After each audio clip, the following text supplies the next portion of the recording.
Kawi Pangyekan adalah naskah Sunda kuno yang berisi perihal tenun. Naskah ini disimpan di Perpustakaan Nasional RI, ditulis pada daun lontar, dengan aksara dan bahasa Sunda kuno. Teksnya berbentuk puisi, di dalamnya berisi informasi berbagai nama bagian alat tenun, dengan nama-nama dewi yang mendiaminya.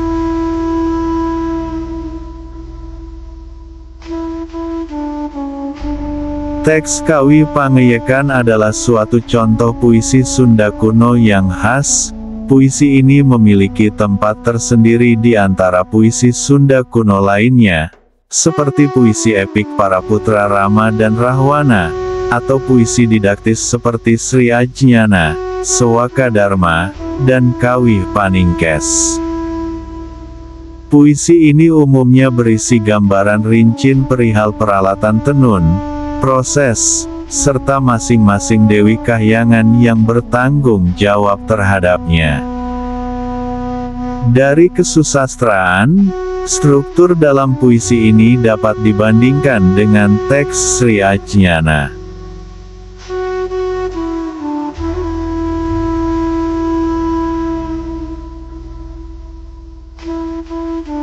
Saat ini naskah Kawi Pangyekan disimpan di Perpustakaan Nasional RI dalam sebuah peti nomor 86, dan diberi kode L407. Naskah ini pernah dideskripsikan oleh Cohen Stuart, namun tidak tercatat dalam katalog induk naskah-naskah Nusantara Jilid 4 Perpustakaan Nasional Republik Indonesia. Rekatalogisasi yang dikerjakan oleh Munawar Holil dan Aditya Gunawan, mencatat deskripsi yang lebih lengkap, dan diberi judul Carita Raden Jaya Keling. Berdasarkan riwayatnya, naskah ini merupakan pemberian dari Bupati Galuh Raden Adipati Arya Kusumadiningrat, yang diserahkan kepada BGKW, bulan September tahun 1866.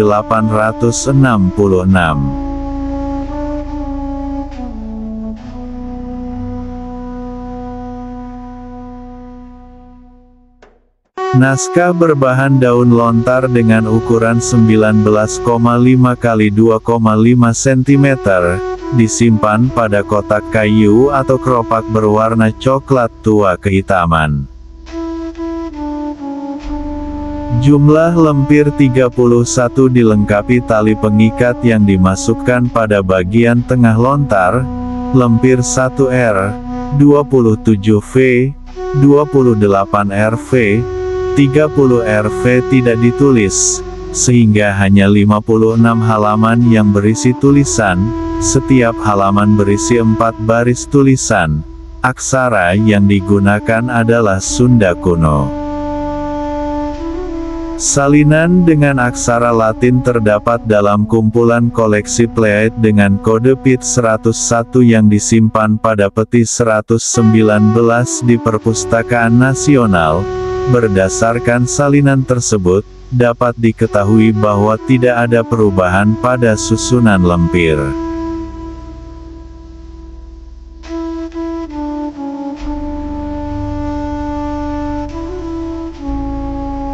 Penelitian komprehensif berupa ahli aksara, reproduksi faksimili, suntingan teks, terjemahan dan analisis Kawi Pangyekan dan pabiantaraan dikerjakan oleh Mamat Ruhimat, Aditya Gunawan dan Tien Wartini. Hasil penelitian itu dipublikasikan tahun 2014. Penelitiannya mencakup tinjauan paleografis yang menunjukkan gejala khas yang digunakan dalam naskah ini. Uraian lain yang disampaikan yaitu aspek kebahasaan, mencakup kosakata, sistem bunyi, kata ganti orang, dan partikel penegas.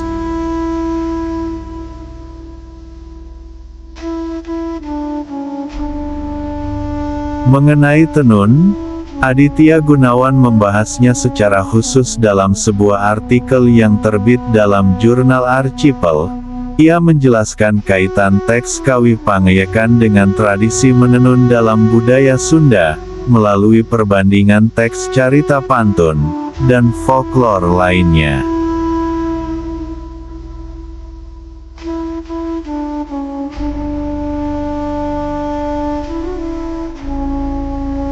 Kawih Pangayakan merupakan teks puisi didaktis, seperti halnya Sri Ajñana dan Sowaka Dharma. Teks ini memiliki struktur kesastraan seperti alur, tokoh, dan pengisahan, bahkan kisahnya berbingkai, yaitu saat tokoh Raden Jaya Keling menceritakan asal mula dunia dan makhluk-makhluk kahyangan yang turun untuk hidup di dalamnya dan tersebar, terutama pada alat-alat tenun.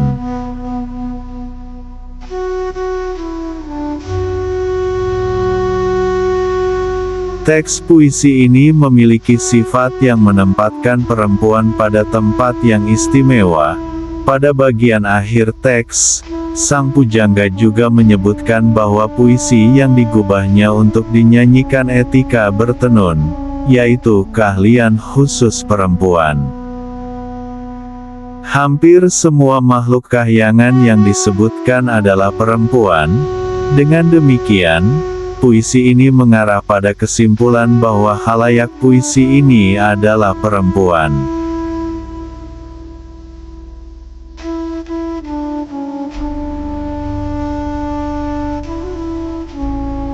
Naskah ini berisi 5 teks yang berbeda, masing-masing diberi judul Kawih Pangayakan, Silsilah Panjalu, Mantra Putra Suleman, Jampe Nyitu, dan Raja Nyi Pohaci Dangdayang Trenawati. Kawih Pangayakan berisi ajaran kesakralan menenun.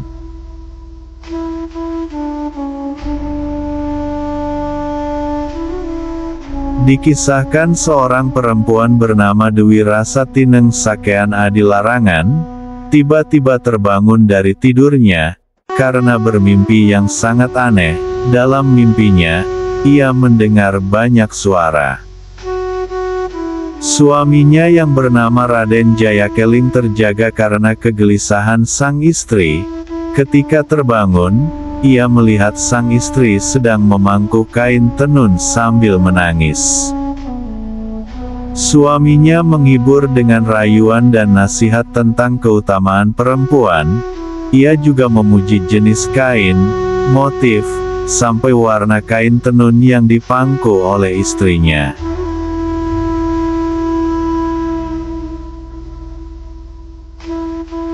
Ia lalu menyarankan istrinya untuk menyelesaikan tenunannya.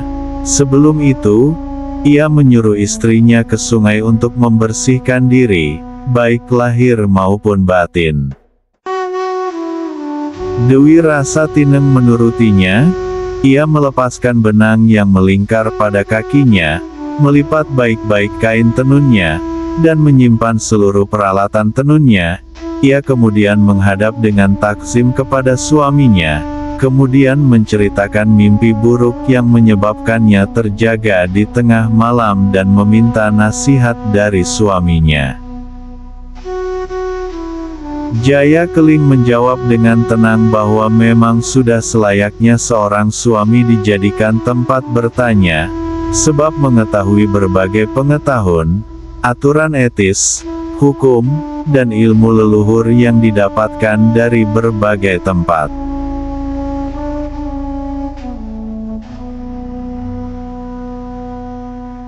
Jaya Keling mengisahkan cerita para dewata dari kahyangan. Aci Dewata, pemimpin para dewata, menyuruh Brahmanya untuk mengisi dunia agar menjadi lebih baik, sebab sangat disayangkan jika hasil ciptaannya itu tidak diisi. Pada waktu itu bumi masih kosong, belum ada air dan angkasa, belum ada cahaya di langit, serta belum ada awan, semuanya bertebaran tanpa tempat. Itulah yang disebut asali yang bening. Seruan untuk mengisi dunia diulang untuk kedua kali. Para dewa, aksari, dan Powa Aci turun dari kahyangan ke bumi dengan sukacita, tetapi mereka tidak ingin berlama-lama. Aci Dewata malah mempersilakan jika para dewata ingin berlama-lama di dunia. Ia memanggil seluruh Aksari dan Powa Aci, adik Aci Dewata, yaitu Sang Hyang Sri, mengajak semua dewi-dewi turun ke bumi. Di tempat baru ini mereka bersenang-senang dan bercengkerama.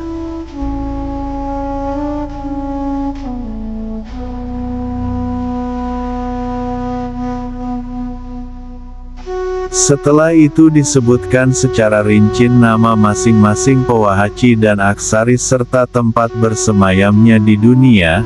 Tempat persemayamannya itu, semua berkaitan dengan tenun, baik menyangkut bahan, proses, maupun peralatan yang digunakan, serta berkaitan dengan keutamaan perempuan.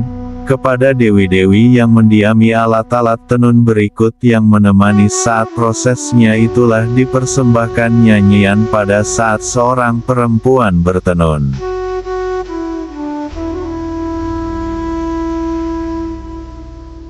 Nasihat sang suami berlanjut dengan menyebut para Powa Aci yang berdiam di bagian tubuh, lagi-lagi dapat dipastikan bagian tubuh wanita, karena menyebutkan air susu, dan rahim.